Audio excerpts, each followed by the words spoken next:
I'm Rachel. I'm a life coach and mentor with Creative Pathways Coaching.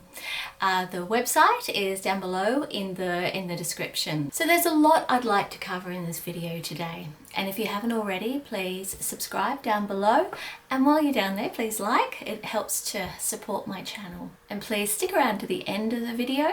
I'll be teaching you a technique that'll help you create positive connections with other people. Step 1, be more out there. What do I mean by this? Take classes, just get out there, do something different, do something by yourself. When you're out and about, not just doing your regular things, but out and about doing different things, you actually are creating the potential to meet other people. Definitely far more than being at home. Also, if you're out and you're by yourself and someone finds you attractive, they're more likely to come up to you and, chat to you. And sometimes being with friends can be a little bit intimidating for someone to approach. It's easier when you're actually by yourself. So go take your laptop and go and spend some time alone in a coffee shop and sit there and do some work on your laptop. Create opportunities where you are alone, where you get to do what you want to do, but there's a possibility of someone approaching you or you approaching them. And to be honest, doing this sort of thing, you meet new people, which is always a good thing. But when you're out and about by yourself, you have the potential to meet new people and have new experiences. But at the same time, also go out with your friends. Go out with your work colleagues, go out as well. You then, through them, meet other people. Not only are you out and about, you are meeting other people. Go to those events that you've been invited to that you thought were lame. Go out there. Do something different, try something new. Step 2, be more approachable. What can I say here? Open yourself up to people. If you open yourself up, they're more likely to approach you. That means actually smiling, eye contact. So when you're actually passing people in the street, in the shop, practice this every time you leave the house. Now, I've spoken to many clients over the years in regards to approaching other people for the possibility of something. And when you're approachable, when you smile, when you make eye contact, people are more inclined to come towards you.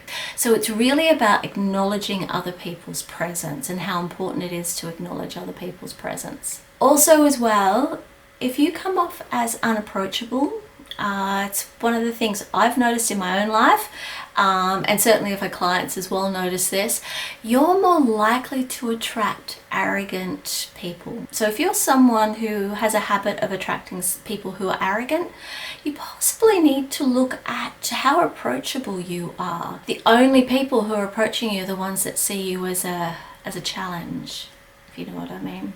So regardless of your gender or sexual preference, it doesn't make any difference. Being approachable, eye contact, smiling, just acknowledging people's presence makes all the difference. Step 3, making more friends. So while you're out there at classes and what have you, getting out there by yourself, you're in a position, particularly when you're by yourself, to actually make more friends. People are more likely to talk to you than when you're a part of a group or with another person. So as a result, you have the opportunity to make more friends. When this happens, your social circle opens up. When your social circle opens up, you're more likely to meet other people. You're more likely to go out more. And there is always a possibility for a, potential partner. Yes, definitely make more friends. Step 4, online dating sites. Okay, so disclaimer here, I'm going to be upfront. I've never used a dating site at all, so that's my preference. Nothing against people who do. I actually have many friends who have used dating sites and lots of clients who have too.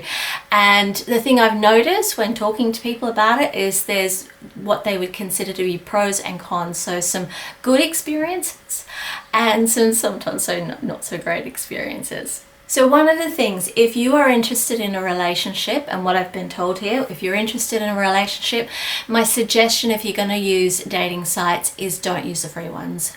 Use the ones that are paid. When people are paying for a site, when they're paying for that, they're more committed. So people who do that are more likely to be committed to look towards a relationship. Okay, so next one, step 5. Be yourself. When you're out there, just be who you are. And sometimes some of us are just a little bit weird and a little bit strange, and that's okay.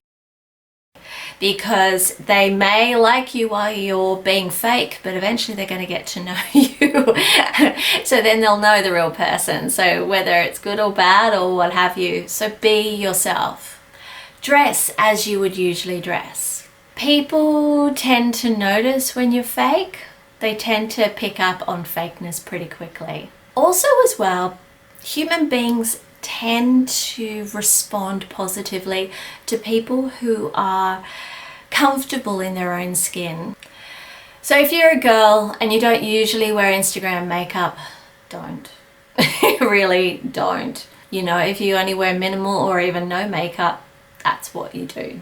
So I'll give you an example of how it's best to be yourself. I'll use one of my examples. My ex-partner, who is the father of my child, he and I met in a supermarket. That day I had woken up late. I wasn't going to uni. I actually took the day off uni because I had a friend's 25th birthday to cook for.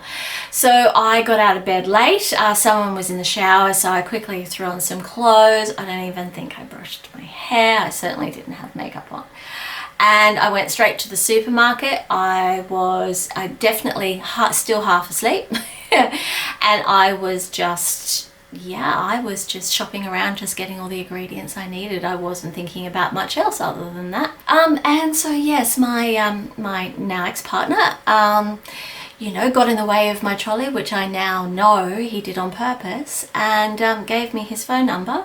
So I definitely was not looking at my best, and he at the time thought I just looked relaxed and sexy. So there you go. Also as well, human beings respond to vulnerability. So that's also about being yourself, is allowing a little bit of vulnerability. Now I don't mean getting all teary and stuff, but I do mean showing if you're a little bit nervous or that you're feeling a little bit shy. Say that stuff. Human beings respond to vulnerability actually really quite well. Also as well, a lot of people think it's cute. It also takes the pressure off them as well. So in that case, usually when someone is expressing some level of vulnerability, the other person feels like the pressure is off. And what you can do is actually open up to a more closeness or connection or more intimate dialogue there. Also, on the subject of vulnerability, when you're not being vulnerable, so when you're actually acting cool, you're actually creating distance with the other person. So if in this situation you're actually trying to encourage a connection, acting cool is not going to get you there. And speaking of connections, this can create more positive connections with others. This technique is called getting the glow. Now I taught this technique actually in the first video of the series Start Living Your Dreams. So this technique was about actually increasing your energy so that you appeared more confident. In this capacity, you can also use it to create connections with other people. So a lot of what getting the glow is about being in the zone. So being in the zone with regards to feeling good. So when you feel good, you're more likely to make connections with other people. You're more likely to make eye contact and actually smile. And so when you're in the zone, I think most of us know what being in the zone is actually like. When we're walking down the street and we're feeling good and people are smiling at us and we're smiling back, and things just flow, everything just aligns, everything happens exactly the way we want it to be. So this is what getting the glow is about. So it's really about getting your energy levels up so that you feel good. Now you can do that through, I use dance actually. I will do a little dance and stuff and just, feel my groove a little bit. Some people will go for a jog or a walk or something that's physical. I know others who will watch something funny just to get that the flow going there and getting into the zone of feeling positive and connected and actually increasing your energy. So definitely check out the first video in the series Start Living Your Dreams, and that will give you more on the glow. I've also just recently recently put out a video called The Glow, which also can help as well. So that's more of a like a meditation relaxation video, so that's just up there as well, so you can have a look at that. So if you guys like this video, please like and subscribe down below for future content, because I do a video every week. And please, if you've got any comments about this video or any suggestions for any other videos in the future, please comment below as well, and I will see you next week.